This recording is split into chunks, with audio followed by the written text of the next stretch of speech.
Chrissy Swan Show. I want to talk about one of the greatest indicators of character, and that is, what is the etiquette of dropping into someone's house? I reckon there are really only two types of people in the world. Ones that think it's lovely and ones that find a panic room at the first open for inspection they attend before they buy their house. Okay. I am the latter. Where do you fit in, Jack? I am okay with it. I don't understand. What? Yeah. So there's this article, right, talking about the etiquette, and there are a few kind of caveats. They say that you need to, if you're going to be the person that's dropping in, you have to pick your audience. You need to really know that it's okay. That I agree with. Like, you've got to know. Let me tell you, no matter who you are, it's not okay. This is your idea of fresh hell. That I will go to the panic room. And in my house, the panic room, by panic room, I mean every house I've ever lived in has one room where if you're standing in it, no one can see you. Yes. So in my current house, it is a little passageway that goes from my daughter's bedroom into a bathroom. No one can see in. No one can see in. Absolutely no one. And that, look, assumes that you get past the coded security gate at the front. Let's assume that you've breached that barrier. You've jumped the compound's fence. Yes, and you can somehow get into the perimeter of the house and look through windows. If I'm standing in that funny little bit between my daughter's room and the bathroom, no one can see me. And I will stand there in silence while that sound is going. Even like a close friend, like if I were to rock up, or your bestie Beck, like what's your take on that? Well, I wouldn't know because I'd be in the panic room. As we're knocking. I really wouldn't know. See, I'm okay with it because I often think when I'm driving around, and like these are my close inner circle, but like if my mates Christina or Cam I think are home, I'll just rock up and ring the bell. Never do that to me. Really? Yeah, I won't answer. Even for me? Yeah. I'm out there. I mean, my kids are lucky if I answer the door and I don't know that they're coming home. I will not do it, and this is why. I'm busy. Doing what? Being at home. That is an activity as important as anything else. I'm at home. I'm busy. Okay. People don't understand that. No. Do you understand it? I do understand it, but I guess to be fair, I appreciate for you we lead very different lives. So when you do have a minute alone at home, it probably is really what you need. Yeah, that's what I'm doing. Yeah. I'm being at home, not answering the door. Yeah, no, I respect that. The fact that someone is there at the door, that is not part of my activity. 13 24 10, where do you stand on the drop-in? Are you a serial dropper-innerer? How have people reacted to you? I wonder if it's a generational thing as well. Like, I think it's a personality thing. Yeah, okay. The Chrissy Swan Show. You're listening to the Chrissy Swan Show on Nova. That sound fills me with panic. What about this sound? No, all of it. Honestly, if this is the thing, I've set up my house for my own psychoses. So there's a doorbell, and then it goes, the dog barks, which I hate because it alerts people to the fact that maybe someone's inside. Oh, because they think someone's home because the dog's allowed in. The dog is inside and barking, and I'm always going, shut up, Murphy, shut up. No, I think you're good there, though, because we know you've got a chic, like, inside dog that's pretty. I reckon you're okay. Oh, well, I tell you what, he scooched his dirty poo bum on my rug yesterday. Oh, we're going to have to put him down. Mate, see you later. Time for the blue needle, Murphy. Catch you, Murphy. It's been real, brother. Don't at me. I'm not going to do that. Of course, I'm going to try and clean the rug. Anyway, the doorbell goes. A screen comes up in my kitchen. Now, if it's someone with a Temu order, I'll be down in a minute. I love those sorts of drop-ins. That's so unfair that they get a welcomed greeting and I wouldn't. Or sometimes I say, like, they will just hear my voice screaming at them, drop it over the gate. Yeah, okay. Right? But if it's somebody at that point, the doorbell goes, if I look and it's somebody that I know that I can't see, at that point I just freeze and I tell everybody to be quiet. Wow. Someone might say, who's that? And I go, it's my mum. Everybody be quiet. Poor Patty. Everybody hide under the bed. We're Hello, asking, Sarah. on 132410, what is the etiquette of dropping in? Give us a call. Sarah, you hate it, don't you? I actually bought our house, Chrissy. I am 1,000,000% with you. We bought our house based on its location so that people would have to notify us if they were going to come over. Okay, so how does the location make this happen? Because I'm all for it. Because we worked out where our in-laws lived and we decided that it was close enough for them to come visit with notice, but it was not far enough away that they had to stay with us. Oh, that's genius, Sarah. Yeah, we're actually pretty proud of ourselves. So what happens if somebody turns up? What is your reaction to the drop-in? We have our room as well, our panic room, and it's behind the bench in the kitchen.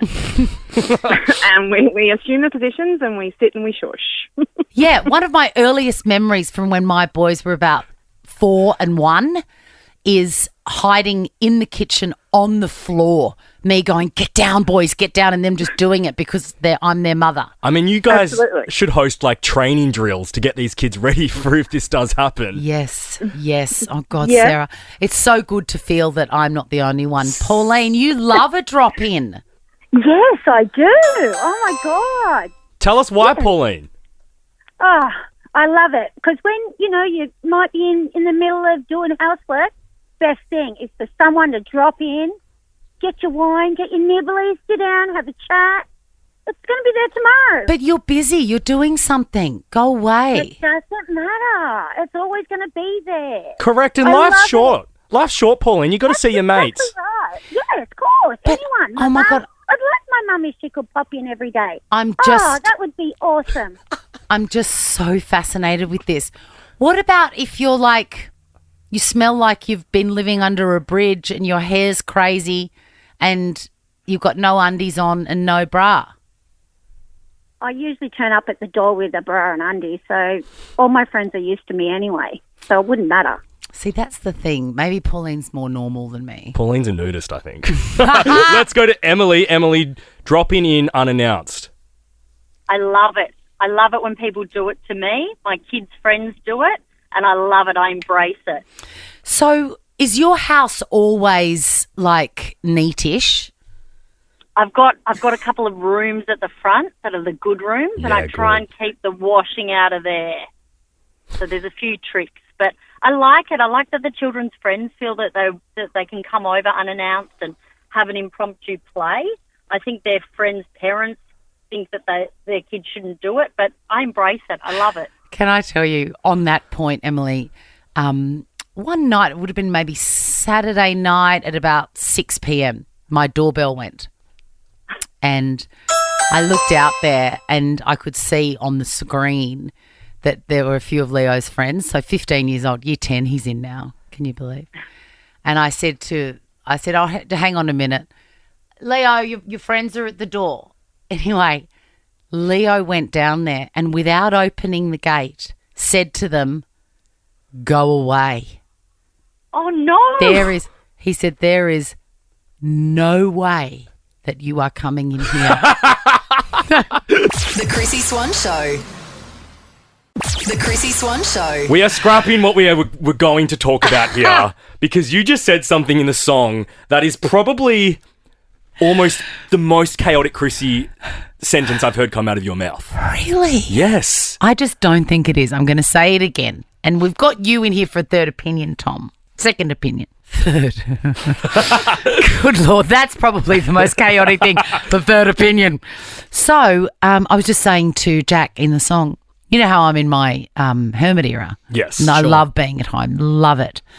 And I just said to him, I love being at home so much that sometimes I just walk up and down the hallway. Like I'll be having a cup of tea and I'll put my tea down and I'll walk up the hallway and I'll go into each room and I'll look around and then I'll go into the next room and take it all in and walk to the end of the hallway and look around and then walk back to my cup of tea. And that might take 8 minutes. That is proper bonkers. See, I think that does that. I did not tell you that with the preface I of, know. oh my God, Jack, I think I'm losing my mind. I know just you said didn't. this is what I do sometimes. But it's still bonkers. And it's like, I want a CCTV in your house to see you doing this because I would sit and watch it for hours on end.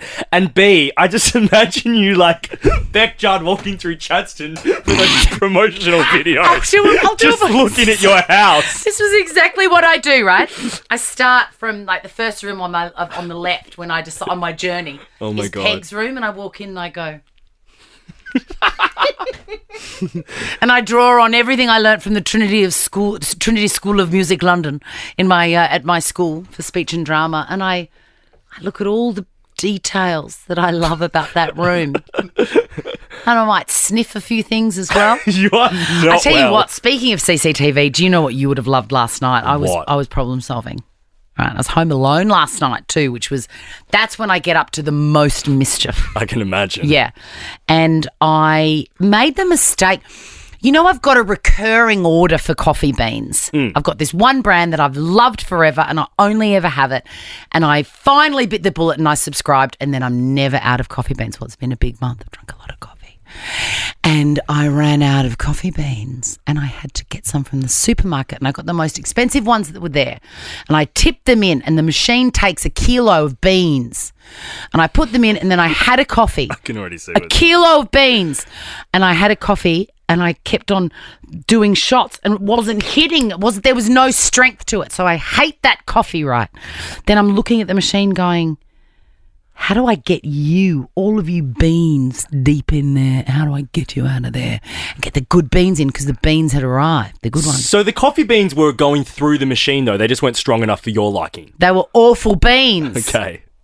And Hate a bad bean. I would have had to have had bad coffees for 2 weeks. And I'm standing in front of the coffee machine thinking, what am I going to do? And I went, I'm going to vacuum you out. So I found the vacuum. And I Gross! took off the thing and I put the thing in the That thing. And then the satisfying sound of the beans is on the metal hose. the most unsanitary thing you've ever done. What? A vacuum cleaner in a coffee Yes, bean? You vacuum up like Murphy's hair and poo from the ground with that vacuum. God knows what's on your floor. I don't know what you do with your vacuum, but mine's very nice. The Chrissy Swan Show. I want your advice. And I may get it from you, Jack. But sometimes something happens in life. And when it happens to you, you don't know what to do. When it happens to someone else, you know exactly what to do. And I am in this situation. So when I decided to make Neil Perry's lasagna on the weekend, I did not have 500 grams of buffalo mozzarella in my fridge. Why would I? That's a lot of mozzarella, isn't it? Yes. And you know that I have outsourced a lot of supermarket stuff to Uber Eats because someone does it for you and it doesn't cost anything, right? So I ordered buffalo mozzarella and a few other bits and pieces, some fresh basil, whatever, because I was excited to make it for my kids and for you, and I've brought it in today. I know, I'm so excited to eat. I know. So I get the notification that it's waiting for me at the gate. I lurk inside and wait until no one's there because I'm still in my hoodie and I smell like I've been living under a bridge at that stage. I haven't been dressed for 4 days. Anyway, I'm walking out the front and I slip over. A over T. Oh, Swanee. It's like a light bit of rain, and I went, woo, and I actually went down and I broke my fall with my hand. You are too young to be having falls. I know, because I was wearing slippers. I was wearing Uggs, and they're not very grippy. No. You were asking for it. Literally, I've done this to myself. If it happened to one of my kids, I would know what to do, which is nothing at that stage. So I did nothing, came in, made the lasagna, blah, blah, blah. As you know, my wrist has been playing up for years. Terrible. Anyway, very painful. But I think that I may have broken it or fractured it because ever since, so I made that, today's Tuesday, I made the lasagna on Sunday. It is more painful and more swollen. Oh, Swanee, there's a bit of colour to it as well. I'm just looking at it now. Now, I'm a tough woman and I can normally push through, but I have been popping a lot of Panamax. I don't know what to do. Amy, I seek your counsel. What? You need to go to the hospital. Do I? Yeah. That's it. I don't have To time. get an X-ray. But I don't have time for that. But I get what you're saying as well, Swanee and Amy. In situations like this, you almost feel like it's not important enough or like emergency vibed I did enough. the same thing for my daughter's big toe at gymnastics. I didn't take her for like 5 days. Okay, and then what happened? Did it get It just better? kept getting bigger. And then So eventually the you swelling had... kept getting bigger. And Right. then I took her to the doctor and they're like, nope, you need to go to emergency. I don't want to go to emergency. I don't have the time, Amy. Priceline Pharmacy voucher for you, Amy. Ashka, what should Swanee Ashka, do? what am I doing now? I definitely would go to the hospital. My mum did the same thing the day of her surprise 50th birthday, and she broke her wrist and surprised everyone when everyone got there and Mum was in the hospital. Surprise! The drama of it all. See, but the thing is, Ashka, like, I don't know how many obligations you've got in your life, but I can't take a few hours off at any point to get an X-ray. I can't. I don't have the time. I know, but you're going to have to just tell the kids tonight, guys, it's an Uber Eats job. Mama's going to be laying down at the It's Alfred. disfigured and it's so sore. Courtney, let's finish with Courtney, you. I look like something, you know, like those It is people puffy. that like really dress up their yards for Halloween and they've got those wizened hands that come out of the yard. That's what it looks like. Well, you don't want to take a couple of hours off, but, if you don't go to the hospital now, you could have a few days off because it's going to get worse. Is it, If you think about Courtney? it like that. Yes. So what would you do if you had fallen and it hurt a bit and then you went, oh, that's okay, I probably just hurt it a bit, it's fine. And then 2 days later, you were writhing in agony at 2 a.m. going, oh, that's really sore. What exactly would you do next? Straight up to the hospital because I think if it's going to get worse and then you're going to need longer time off of work or all your other responsibilities. It could be days off where you can take a few hours out of your day, go get it looked at, All right, just Jack. in case.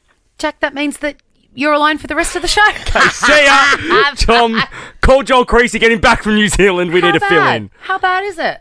Hey, It's disfigured. you could start drinking again. That numbs most things. Actually, that is not a bad idea. The Chrissy Swan Show. Guess what else is big on TikTok at the moment? What? A story regarding a woman whose daughter said, I think there's monsters in the walls, Ooh. and on closer inspection found that the walls were full of bees. Oh, I'd take the monster over the bees. And when I say full of bees, I mean those buggers had moved in. They had built their new colony. They were like, possession is 9/10 of the law. It was like a bad current affairs story. When you see those tenants that go, nope, I'm not moving. And it's always a brown timber wall. They're never white or plastered. They're always old school. Exactly. I don't know the exact number of bees, but it's hundreds of thousands. Right. Like, it's so many bees. This is how it started, the first installment on TikTok. Can hear the stickiness of the bees. Hear that buzzing? Yeah, they're getting ready. And there's honey all over the ceiling. And honey. We've been cleaning it up left and right. Yeah, sticky. It's like a horror movie. Yeah. You know, that oozy, sticky goo that happens in Ghostbusters? I also feel like she could have turned this around, Swanee, and started making her own, honey and made a business out of this before calling the people to come and take it. Well, yeah, that's Take a the very bees. hipster thing to do. And I think, I agree with you, except they were in the walls of her house. And I guess when your daughter's thinking there's a monster in there, you've got to address And it. also, have you ever been stung by a bee?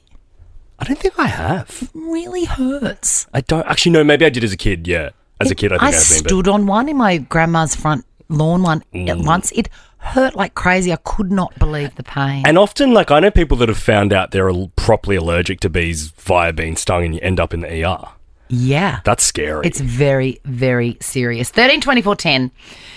What have you found in your walls? Oh, I like this. We can have another installment from this poor woman who, it turns out, the insurance doesn't even cover this, and her house has been dismantled. You would think that's a ton of bees, but actually it only takes a couple bees and a swarm that you may not be able to see to become a colony that's 50,000 bees. This is 8 months of work, the beekeeper said. This is 100 pounds of honeycomb and honey. It's 50 kilos of a honeycomb.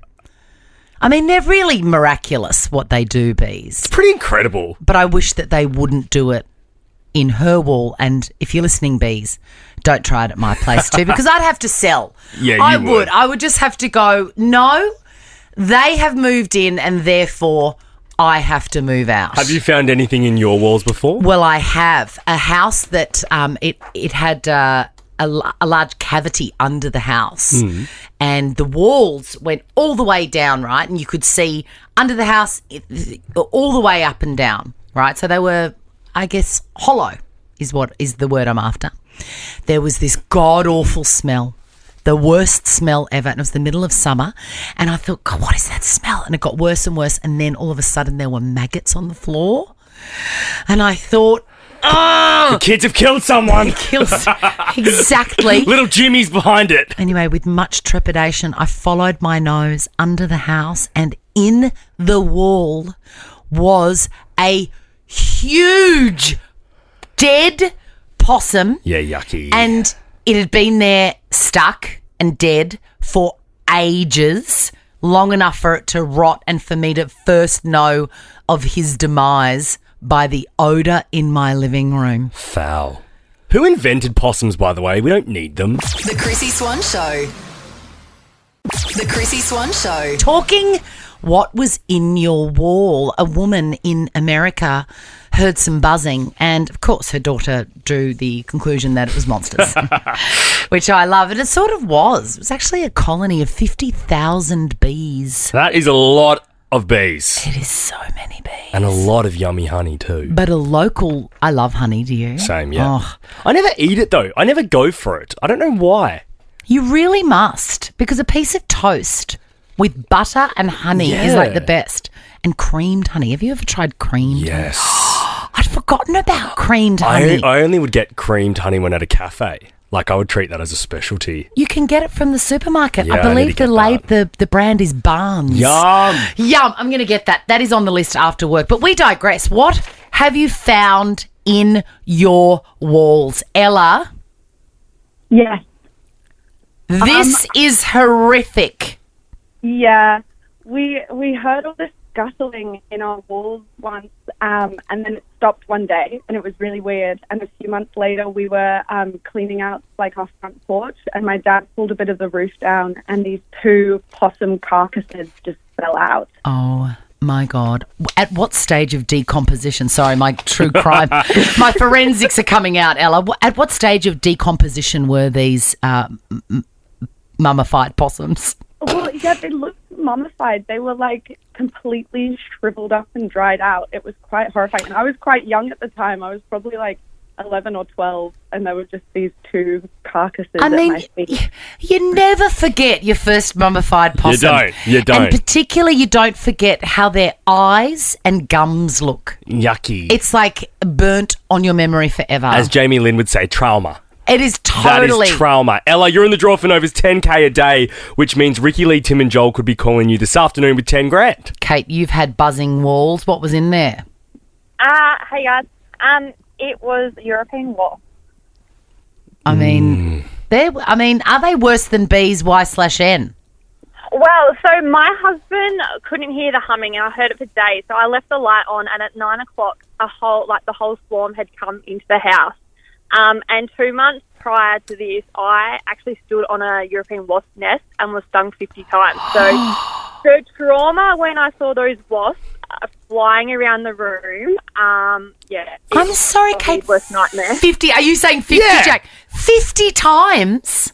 Yeah, so I ended up in we were shifting cows. One of the cows stood in a nest, and I walked over the top of it. Yeah, and they got me all through my clothes. I must have knocked them off in my head because I had barbs stuck in my scalp that they had to pull out in the hospital. Kate, that is the worst stinging story I've ever heard. Did you just want to end it? Yeah. So when my husband walked into the house and saw those wasps, and I was outside at 9 o'clock at night, we fumigated that room pretty bad. It was not great to sleep. Oh, you would have wanted to move out. You can't risk that again. Ashley, you found old love notes. I did. Oh, how They moved old? into- How they old were very they? old, very old, to the point they were yellow. Like, you know, when you're in primary school trying to make your letters look old with tea bags, they were very old, yellow and, you know, beautiful cursive writing. And what did they say? What declarations of love? Can you remember any of the Honestly, content? their cursive writing was so intense I could not tell, but it was Hate that. black and white photos of them, looked like from the war, stuck behind our wardrobe when we tried to fill it. Oh, wow. God, that is old. Any nudes, Ashley? Oh, God, no. No, that would have been... That would be scary. Absolutely. Neck to ankle for the sauciness. Yeah. Shannon, Ashley, you're in the Yeah. draw for Nova's 10K a day. Shannon. Yes. what did you find in your Well, wall? common theme with possums. However, our possum was replaced by a 5.5-foot python who snacked on said possum. And had to be removed. Okay. When you found the snake, did it have the possum inside it? Yes. Epic. And it's you said it was 5 feet long, which isn't that long. How thick was it? Like an orange? A grapefruit? Yeah. Who do you call Yeah, when what there's do a you do? python? Yeah. Well, we called the local, Pete the Possum Man, his name is, but Possum, no longer needed Pete, but he took care of the snake anyway. Wow. God. No, see, I don't like snakes either. Oh, see, I feel like that's kind of interesting to find, though. And I feel like with, possums inside a snake, the snake's not going to go at you too quickly. It's full. Yeah, that's true. It's been fed. It sounds like a perverse nursery rhyme. Like, what if the possum had eaten a mouse? And then, Gary, let's finish with you. What did you find when you were renovating your bathroom? Hi, Chrissy. Thank you. We were renovating a bathroom, and it was a very old bathroom, so it had the old Laminex that ran up almost to the ceiling. There was a gap at the top, and then when we pulled it all out, it was full of literally hundreds of used condoms, packets, wrappings, old disposable razor blades, little pieces of soap. So they just shoved them all up. And we found out later on that the lady that used to live there was a working girl, bless her, and that's where she was obviously disposing of everything. Oh, God, I wish that there was CCTV footage back then. Now check this out. The Chrissy Swan Show is a Nova podcast. For more great comedy shows like this, head to novapodcast.com.au.